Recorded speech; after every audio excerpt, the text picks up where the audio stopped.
সাতক্ষীরায় আনুষ্ঠানিকভাবে আম সংগ্রহ শুরু হয়েছে। চলতি বছরে প্রায় ৪,১৪০ হেক্টর জমিতে আমের আবাদ হয়েছে।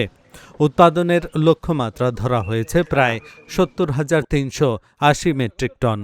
দীর্ঘ প্রতীক্ষার পর সাতক্ষীরায় শুরু হয়েছে চলতি মৌসুমের আনুষ্ঠানিক আম সংগ্রহ কার্যক্রম। নির্ধারিত সময় মেনে গাছ থেকে আম পাড়া এবং গুণগত মান বজায় রেখে বাজারজাত নিশ্চিত করতে জেলা প্রশাসন ও কৃষি সম্প্রসারণ অধিদপ্তর যৌথভাবে এ কার্যক্রম শুরু করেছে। জেলায় মোট আমবাগানের সংখ্যা প্রায় ৫,৩৫০টি এবং এতে সম্পৃক্ত চাষির সংখ্যা প্রায় ১২,৫০০ জন।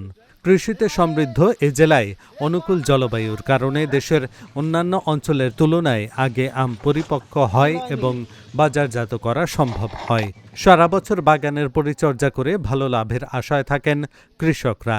একক বাজার ব্যবস্থার কারণে অনেক সময় বাজার সিন্ডিকেটের কাছে জিম্মি হতে হয় তাদের। এ কারণে একাধিক ভ্রাম্যমাণ আমের বাজার চালুর দাবি জানিয়েছেন কৃষকরা।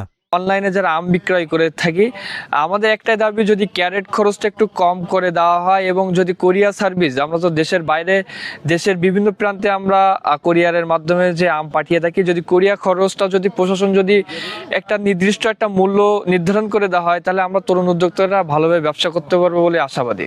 আমরা আমের সময় খুব ব্যস্ত থাকি, 1 থেকে 1.5 মাস এর মধ্যে আমাদের কাজ চলে। দৈনিক হাজিরা 400 টাকা। এই বছর সময় দিতে পারিনি, এই যে আমি ভাঙি আর ক্যারেট করি।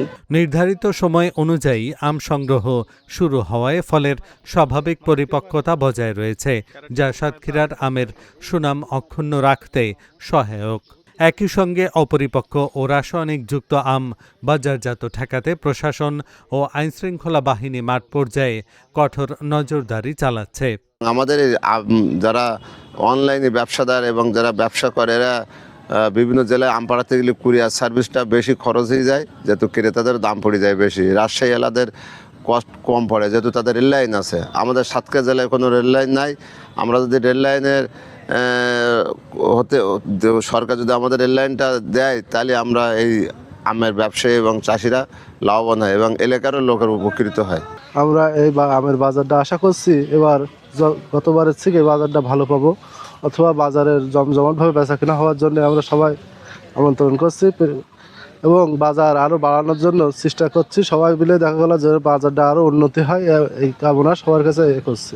ভালো ফলন ও ন্যায্য মূল্য নিশ্চিত হলে চলতি মৌসুমে তাদের আর্থিক ক্ষতি অনেকটাই পুষিয়ে নেওয়া সম্ভব হবে। কৃষি বিভাগ জানায়, দেশের চাহিদা পূরণ করে সাতক্ষীরার আম বিদেশেও রপ্তানি করা হয়ে থাকে। আম বিদেশে রপ্তানি করেছিলাম। এই বছর 100 মেট্রিক টনের লক্ষ্যমাত্রা আমাদের আছে। আমাদের যে হিমসাগর আছে, আমরা চেষ্টা করেছি যে এই যেটা সাতক্ষীরা যে হিমসাগর, এটাকে জিআই পণ্য হিসাবে ঘোষণা করা যায় কিনা। এবং এছাড়াও আমাদের যে অন্যান্য জায়গার মতো আমাদের এখানেও আমাদের যে বিলম্ব যে জাতগুলো আছে সেইগুলো চাষের চেষ্টা আমরা করে যাচ্ছি। আমরা চাই যে বাংলাদেশের মানুষকে সাতক্ষীরা জেলা থেকে প্রায় 8 মাস আম খাওয়াতে আমরা সবকিছুর মধ্য দিয়ে আমরা আশা করছি যে আমাদের যারা চাষিরা আছেন তারা এবার আম বিক্রি করে লাভবান হবেন। সরকার নির্ধারিত সময় অনুযায়ী আম সংগ্রহ শুরু হওয়ায় কৃষকরা ভালো দাম পাওয়ার আশা করছেন। আবহাওয়া অনুকূলে থাকলে এ মৌসুমে লাভবান হবেন চাষিরা। Dhaka journal news desk.